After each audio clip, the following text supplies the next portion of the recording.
it's called Brain Camp, sponsored by the Safe America Foundation. And Clayton Chairman Turner will be playing an active role this year, interacting with teens.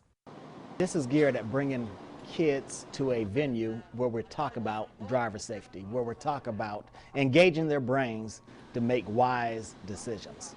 So we want to make sure that we're doing our part in trying to educate and making the children aware of safety issues such as driving and not being distracted. And you're bringing something new this year to it. Tell us about that. We also want to bring an initiative that's called Black, Blue, and You.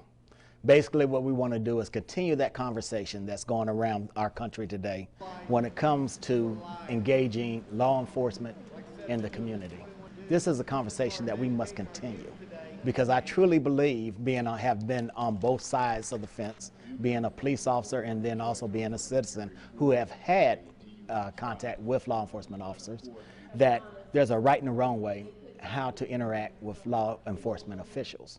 But at the same time, we have to bring awareness to the law enforcement side that there's a need for sensitivity and cultural awareness training on their end as well. So this is not just a monologue. This is Absolutely. a dialogue. Absolutely. And you really do want to hear from kids. That's right. It has to be a two-way street. We want to hear what you got to say, and then we want you to hear from the law enforcement professionals as to what they expect. The value is continuing this conversation.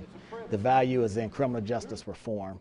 The value is making sure that all lives matter, because at the end of the day, we are all God's creatures. So what's the first thing you would tell a young person when they encounter an officer? To be respectful. Say they get pulled over. What do they do? What do they do with their hands? A lot of people say put your hands on the wheel, you know, don't get out of the car. What do you do? Put your hands on the wheel, be visible. Always be respectful. Listen to the officer's verbal commands. Make sure that you do exactly what they tell you to do. Because although you might be scared of that pullover, that officer also is nervous because there's so many unknowns about you and that vehicle, especially in the middle of the night, that the officer wants to go home at the end of the night, and he's going to do what he or she has to do to make sure that they go home to their family as well. But does officers make bad decisions sometimes? Absolutely.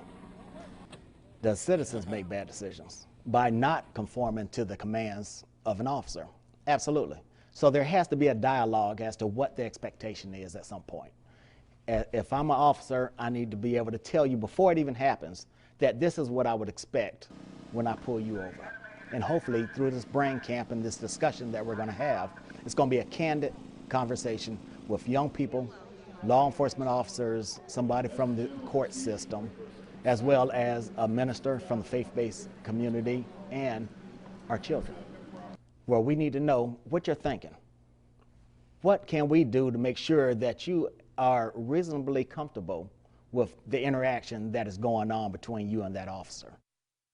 The Safe America Foundation's Brain Camp is Saturday, November 5th at the Delta Flight Museum. Doors open at 8 a.m. The ever popular vehicle crash reenactment starts at 12:30 p.m.